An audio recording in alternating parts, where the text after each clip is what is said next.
बे हाग्रामा महिलारी सारखौ जोंनि बड'लेण्ड ओनसोलाव नाम खोनाबानो बयबो गियो। हाग्रामा महिलारी होननाय नामानो जोबोद गिथावथाव मोनसे नाम बयनिबो थाखाय।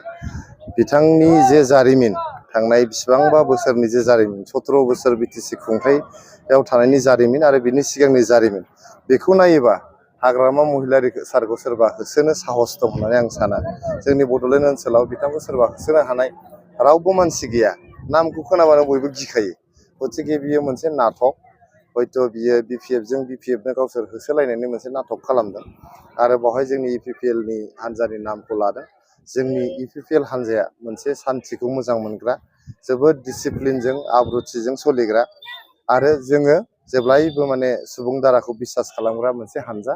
बावहाय जोङो हाग्रामा महिलारी सारखौथ' बाद होदो, गुबुन माने सोरबा फिसा फिसौ मानसिखौबाबो होसोनाय बा रायनाय बुंनाय बेबायदि आखल जोंनाव गैया।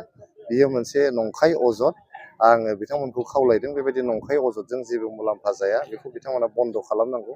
थासारिखौ गाज्रि खालामनो सेस्था खालामनो नाङा। बावहाय माने खुनु मोनसे गाज्रि घटना जायालासेनो एबारनि एमपि इलेक्सना मोजाङै मोजां दिनै जागासिनो दङ। नोंथांमोना नुबाय, आं दाखालिबो प्रेस मिटआव बुंदों जे जोंनि नैबे फ्राय 2 माससोनि जे केम्पेइननि समाव मोनसेबो गाज्रि घटना जायाखै। गतिके मैयासो हाग्रामा महिलारीखौ माने होसोदों होननाय मोनसे अजदआ बियो जोबोद माने मिनिथाव जादों आरो बे जे नंखाय नाटक, बेयो मोनसे प्रमान जादों। बिथांजों गोबां पुलिसफोरबो थाफायो, गोबां बिबांनि पुलिस बिथांजों थाफायो। गतिके बिथांखौ सोर होसोनो हानो? पुलिसखौ नाङा, बिथांनि नामानो काफि, बेखौ सोर होसोनो हानो? होसोनायनि खुनु बाथ्रायानो फैया, बियो मोनसे नाटक। गतिके आङो बिथां बिपिएफ हान्जानि दैदेनगिरिफोरखौ खावलायदों, दिनै बिसायख'थिया जोबनानै थांसिगोन, जोंहा रुजु रुमु रायजो जालायनांगौ, बिदा फंबाय अनलायनानै रायजो जानांगौ। बाव बिपिएफ इउपिपिएलनि खोथा गैया। जोङो बर' हिसाबै बा बर' नङाबाबो गुबुन गुबुन हारि माहारिनि जों ज' जानानै बेयाव रायजो जानांगौ। ओंखायनो बेबायदि नाटक, मिनिथाव मोनसे नाटकखौ बिथांमोना खालामनाङा।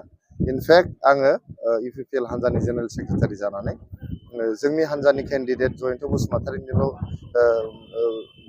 बसुमतारिनिल' गोसो गोरबोनिफ्राय हामलायनाय बावाखै। आङो हामलायनाय बावनो लुबैदों जोंनि खाम्फा बरगयारी बिथां, खाम्फा बरगयारी सार, बिथाङा बिपिएफनि केन्डिडेट, बिथांनाबो हामलायनाय बावदों। जोंनि केन्डिडेटनो हामलायनाय बावनायजों लोगोसे आङो खाम्फा बरगयारी सारनोबो आङो गोसो गोरबोनिफ्राय हामलायनाय बावदों। बिथाङा बेस्ट विशेस थाबाय, बिथाङाबो गेलेदों, जोबोद मोजां केम्पेइन खालामदों बिथाङा। देरहानाय देरहायैया 4 थारिख जुनाव जों मिथिगोन। गतिके आङो बेवहाय माने बेबायदि नाटकखौ जाहाथे बिथांमोना खालामा, बेखौल' आं खावलायहरदों। जाहाथे थासारि, जोबोद मोजां थासारि दिनै जोंनि सरकार फैनायनि उनावनो 3.5 बोसोर 4 बोसोर दिनै जेबो माने भाइलेन्स गैया, बेयाव खुनु कनफ्लिक्ट गैया, खुनु असान्थि परिबेस गैया। बावहाय आरो बिदि होसोनाय मानायनि नाटकखौ खालामफ्लानानै थासारिखौ गाज्रि खालामनो बिथांमोना सेस्था खालामदोंबाबो रायजो राजाया बेखौ बिसास खालामा आरो रायजो राजाया बेफोर बानसावनाय बाथ्राजों, नंखाय बाथ्राजों रावबो गेलेमफानाय नङा। जोंनि सुबुं दारा, भारत बायदि सुबुं दारा हादोरनि सासे नोगोरारि जानानै आं आंनि डिउटिखौ मावफुंबाय। आं आंनि भटखौ दिनै 4 नं बिनाकाता एलपि स्कुलनि भट सेन्टाराव आं दिनै होबाय। आंनि गोसो गोरबोनि जे केन्डिडेट, बिथांनोनो आं होबाय आरो भट होखांनानै जोबोद मोजां मोनदों। आं रायजो राजाफोरखौबो खावलायदों, नोंथांमोनाबो बयबो माने हानजा हानजा थांनानै गाव गावनि भट सेन्टाराव भटखौ थुहैनांगौ आरो जोंनि जे सुबुं दारा हादोर, बे सुबुं दारा हादोरखौ गोख्रोंसिन खालामनायाव मदद होनांगौ।